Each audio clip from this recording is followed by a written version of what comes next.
उन्होंने मुसलमानों के हित में किया।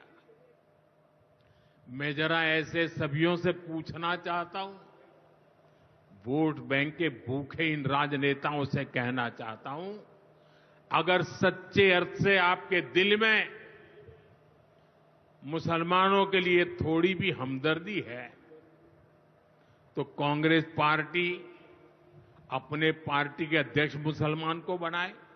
क्यों नहीं बनाते भाई? संसद में टिकट देते हैं 50% मुसलमानों को दो। जीत करके आएंगे तो अपनी बात बताएंगे, लेकिन ये नहीं करना है। कांग्रेस में तो कुछ नहीं देना है। देश के नागरिकों के अधिकारों को छीनना और देना, इनकी नीयत किसी का भी भला करने की कभी नहीं रही, मुसलमानों का भला करने की भी नहीं रही।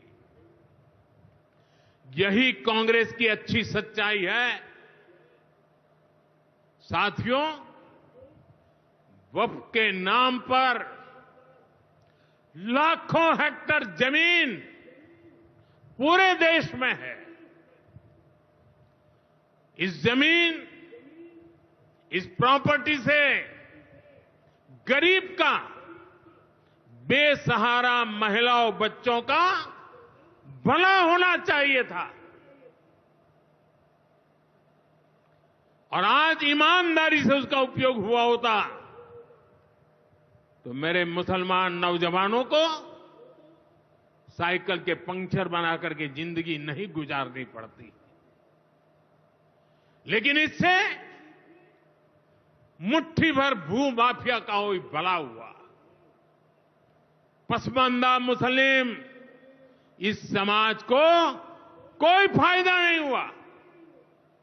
और ये भूमाफिया किसकी जमीन लूट रहे थे? ये दलित की जमीन लूट रहे थे, पिछड़ों की जमीन लूट रहे थे, आदिवासी की जमीन लूट रहे थे, विधवा महिलाओं की संपत्ति लूट रहे थे। सैकड़ों विधवा मुस्लिम महिलाओं ने भारत सरकार को चिट्ठी लिखी, तब जाके कानून की चर्चा आई है। वक्फ कानून में बदलाव के बाद अब ये गरीबों से जो लूटा जा रहा है वो बंद होने वाला है।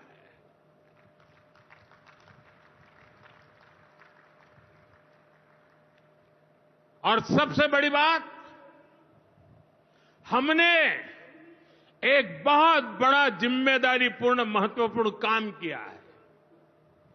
हमने इस वक्फ कानून में एक और प्रावधान किया है। अब नए कानून के तहत, वक्फ के कानून के तहत, किसी भी आदिवासी की जमीन को हिंदुस्तान के किसी भी कोने में आदिवासी की जमीन को, उसके घर को, उसकी संपत्ति को एक वक्फ बोर्ड हाथ भी नहीं लगा पाएगा।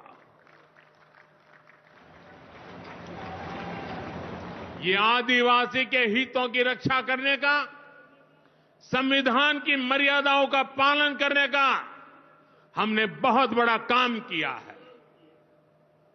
नए प्रावधानों से वक्फ की भी पवित्र भावना का सम्मान होगा।